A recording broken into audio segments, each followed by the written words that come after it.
This is the LG C2 OLED TV. And hi, I'm Jordan. Anyways, is this TV worth buying? Yeah, probably. And that's because it works great no matter what you throw at it, whether it's movies, TV shows, video games, heck, it even works pretty well as a computer monitor. If you can control the light in your room at least a little bit, or you watch things primarily at night, you are going to be blown away by how cinematic this TV is when you're watching movies and shows. A lot of modern content is pretty dark, and this reproduces those dark scenes very faithfully with a lot of shadow detail. As far as inputs go, you have 4 HDMI 2.1 inputs, and this is perfect if you have any of the latest game consoles. You'll be able to do 4K HDR at 120 Hz, no problem. Not that many games support that anyway on those consoles, but it's there. This TV also has a nifty game bar that allows you to dial in certain settings, or it allows you to play with the color temperature a little bit. You can tell it to prioritize input lag if you want, although the input lag on OLED TVs is inherently very good to begin with. The pixels respond really quickly anyway, especially compared to a conventional LED TV. So you're already at an advantage there. I've been playing Alan Wake 2 recently and Spider-Man 2 as well, and those games are very different. One's very dark and one's extremely bright and vibrant, and it looks amazing in both games. So it does games, it does movies. I've even been using it as a PC monitor for work for the past year, and it's been great. I've had no issues with it. Once I got past the size of it, I have a 42-inch version. It made me a little bit queasy for a day or two looking at it that close to my face, but I got used to it, and fortunately my desk has a decent amount of depth, so that's one thing to keep in mind if you're going to use this as a PC monitor. Make sure you have a very deep desk, either that or mount it on the wall or something so you can be a foot or so back from it. Now I know some of you are probably thinking, but Jordan, what about burn-in? What are you doing using this as a PC monitor? And to that I say, don't worry about it. There are so many built-in measures to prevent burn-in, such as pixel shifting, pixel refreshing, logo brightness limiting. It's actually hard. You would actually have to try pretty hard to get burn-in on your TV. If you bought an OLED TV within the last 2 or 3 years, you would actually have to go out of your way to try to get burn-in. And I'm talking like spending 8 to 10 hours a day watching the exact same news content with a static banner on the bottom of it, not turning your TV off, and then doing that for 2 or 3 consecutive months. That's what it would take to actually achieve burn-in on modern OLED TVs.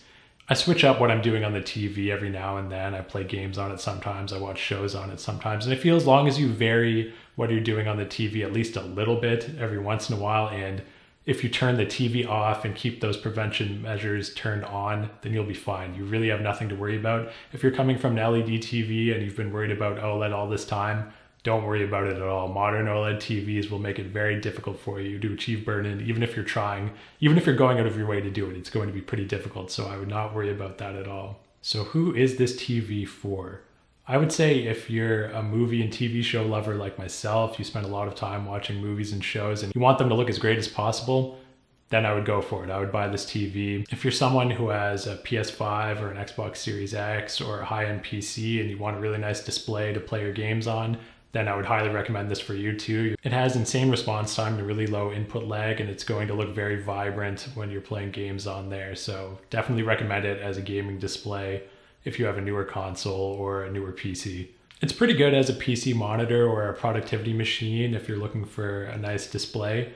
I would say the size of it, the small size of it that you can get is 42 inches, and that's a little bit large for a PC monitor in my opinion. I think ideally I would go for something that's 32 inches. They do have OLED monitors that are coming out now in various sizes, but those OLED monitors tend to be a lot more expensive as well as it stands. So this is a not bad option if you're looking for a more value OLED display, even though it's kind of big. It's also extremely flexible for size options. You can get anything from a 42 inch like I have right behind me all the way up to an 83 inch. So whether you want a display that sits on your desk like I have it here, or you want a giant TV that you can put in your home theater in your basement, it works great for a variety of situations. If you're a more casual TV viewer and you watch movies and shows every now and then, or maybe you just like having a sitcom on in the background all the time, then this TV is probably not for you. It's a bit overkill. If you're primarily a daytime TV watcher and you watch things in a bright room, then this TV is probably not the best for that, especially if you don't have any control over the light in your room. If you don't have blinds and you have giant windows everywhere and the sunlight's beaming in, then this TV is gonna cause a lot of reflections. It has a super glossy screen and it looks amazing for the black levels when you can control the light in your room, but it also looks terrible if you have sunlight beaming right off the screen. But again, if you can control the light in your room just a little bit, you have some blinds or curtains or something, or if, like myself, you watch things primarily at night, then you'll be fine. And it's amazing, and I would highly, highly recommend it. As far as competition for this TV goes, you have the newer versions of this TV, the LG C3 and the upcoming C4. If you don't currently have any of these TVs, I'd probably try to get a heavily discounted C3 or just wait for the C4. I don't think there's a huge difference between the C2 and the C3 and the C4. You're going to get minor brightness improvements with each iteration and very slight processing improvements with each iteration as well. So things such as motion handling, upscaling, things of that nature are going to be slightly better. So if you can get your hands on a super discounted LG C2 or a C3, I would definitely go for that over holding out for a C4 because I don't think you're going to see any major improvements. The Sony A80L is another alternative TV. It actually uses the same OLED panel that's created by LG Display. So you're using the exact same panel as the LG C series, except Sony provides their own processing to the mix, which is supposed to be superior. I haven't seen it myself, so I can't confirm or deny that. They're known for their processing capability and image clarity, so you may be seeing a bit of a benefit for movie watching and show watching with the image clarity if you opt for the Sony. The Sony only has 2 HDMI 2.1 ports versus the LG C series 4 HDMI 2.1 ports. So you may want to go with the LG C series instead of the Sony if you have multiple game consoles and you also have some sort of sound system that might utilize the eARC port, because one of the 2 ports on the Sony A80L is taken up by an eARC port. So if you have a sound system or receiver, a sound bar that you're looking to use on the eARC port, then you only have 1 port left for a console or a high-end PC. That's something to consider if you're trying to decide between the A80L and the LG C2. In my opinion, I'd go with the Sony if you're a hardcore TV show or movie watcher and you just want the best motion handling and picture clarity possible, then I'd probably opt for the Sony. If you're a gamer, I'd probably opt for the LG C2 over the Sony. And if you're somebody who likes to do a little bit of everything, you want to play games on it, you want to watch movies on it, you want to use it as a monitor or something like that, I would go for the LG C series in that case as well.